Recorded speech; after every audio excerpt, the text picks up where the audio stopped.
La Banque africaine de développement est une banque de développement et j'insiste beaucoup sur le mot développement. Cela veut dire quoi?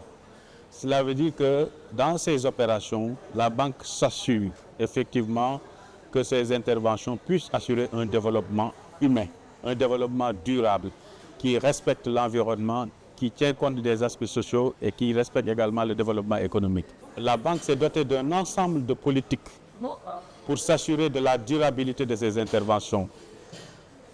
On parle des sauvegardes environnementales et sociales. Toutes les opérations, tous les projets financés par la banque doivent faire l'objet d'une évaluation dans ces aspects environnementaux et sociaux. Et cela est extrêmement important parce que ça assure un développement humain.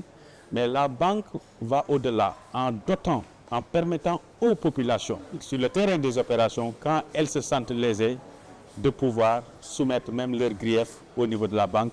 Et pour cela, la banque a mis en place un dispositif, un instrument extrêmement important qu'on appelle le mécanisme indépendant de recours, qui permet donc d'assurer un niveau de redevabilité extrêmement important parce qu'on donne la parole aux bénéficiaires des projets de pouvoir même se plaindre par rapport à l'intervention de la banque.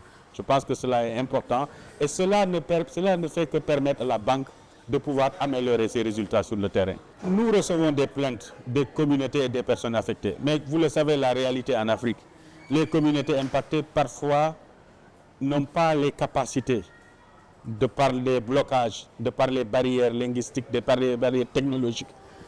Donc de pouvoir même soumettre leurs plaintes au mécanisme indépendant de recours. Ce qui est extrêmement important parce que la vocation, c'est de permettre à ces populations de pouvoir soumettre leurs plaintes. Alors, face à ces défis, il y a un rôle extrêmement important que la société civile joue. Parce que les organisations de la société civile ont l'avantage d'être des organisations qui travaillent à la base avec les communautés. Elles parlent la langue du pays, elles comprennent les préoccupations des communautés locales, elles ont souvent la confiance de ces communautés et donc elles peuvent prendre en charge donc, les griefs de ces communautés qu'elles peuvent transmettre également au niveau du mécanisme indépendant de recours. Donc, ces organisations de la société civile également servent de courroie de transmission d'informations également sur l'existence du MIR au niveau des communautés. Quand le MIR forme les organisations de la société civile, les sensibilise sur son existence, c'est une manière également pour le MIR de passer l'information sur son existence, sur ses procédures à la communauté via les organisations de la société civile.